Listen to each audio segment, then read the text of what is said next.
ఎక్కడైనా కిలో కందిపప్పు అంటే 1000 గ్రాములు ఉంటుంది. కానీ విజయనగరంలో మాత్రం కందిపప్పు 920 గ్రాములే ఉంది. అది కూడా ప్రభుత్వం నిర్వహిస్తున్న రైతు బజారు దుకాణంలో. ధరల నియంత్రణ కోసం చౌక కందిపప్పు పేరుతో రాష్ట్ర ప్రభుత్వం అమ్మకాలు మొదలుపెట్టింది. మార్కెట్లో 181 రూపాయల కిలో కందిపప్పు ఉండగా రైతు భరోసా కేంద్రంలో మాత్రం 160 రూపాయలకే విక్రయించేస్తోంది. అయితే ఇక్కడే ప్రజలను రైతు భరోసా కేంద్రాల నిర్వాహకులు మోసం చేసే కుట్ర బయటపడింది. విజయనగరం ఎమ్మెల్యే అతిథి గజపతి సమక్షంలో నిర్వాహకుల డొల్లతనం వెలుగు చూసింది.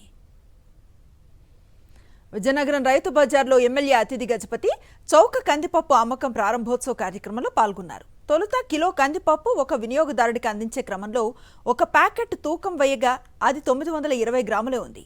మరో ప్యాకెట్ తూకం వేస్తే అది అంతే ఉంది. వరుసగా 5 ప్యాకెట్లు తూకం వేసినా కూడా అన్ని 920 గ్రాములే ఉండటంతో ఎమ్మెల్యేతో పాటు వినియోగదారులు, అధికారులు కూడా షాక్ అయ్యారు. వెంటనే తేరుకున్న అధికారులు ఒక ప్యాకెట్ను ఓపెన్ చేసి అందులో నుంచి మరో 80 గ్రాముల కందిపప్పు వేసి ఎమ్మెల్యేతో ఘనంగా ప్రారంభించారు. ఆ తర్వాత 920 గ్రాములున్న ప్యాకెట్లను కేజీ ప్యాకెట్లుగా 160 రూపాయలకు నిర్వాహకులు అంటగట్టారు. నేరుగా ప్రభుత్వమే తూకంలో మోసానికి పాల్పడటం, ధర తక్కువ అని ప్రచారం చేసుకోవటంపై ప్రజలు మండిపడుతున్నారు.